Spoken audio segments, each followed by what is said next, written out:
بسم اللہ الرحمن الرحیم۔ جو شخص مصیبت پر صبر کرتا ہے اس کو روز قیامت بہت ہی اجر و ثواب سے نوازا جائے گا۔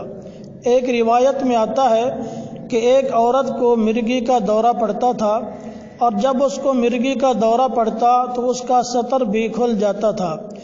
وہ عورت نبی کریم صلی اللہ علیہ وآلہ وسلم کی خدمت میں حاضر ہوئی اور آ کر عرض کی کہ یا رسول اللہ صلی اللہ علیہ وسلم، مجھے مرگی کا دورہ پڑتا ہے اور میرا سطر بھی کھل جاتا ہے، لہٰذا آپ میرے لیے دعا فرما دیں کہ اللہ تبارک و تعالی مجھے اس مرض سے نجات عطا فرمائے۔ تو آپ صلی اللہ علیہ وسلم نے اس عورت سے فرمایا کہ اگر تو چاہے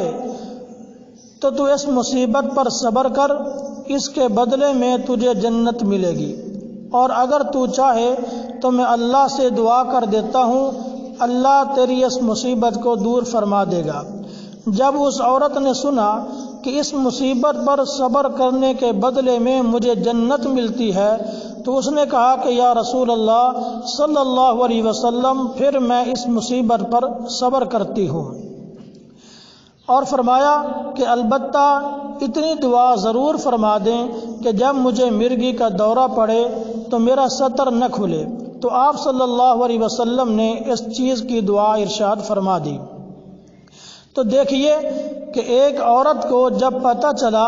کہ مصیبت پر صبر کرنے کے بدلے میں جنت مل رہی ہے تو اس عورت نے مصیبت پر صبر کرنے کا اظہار کیا۔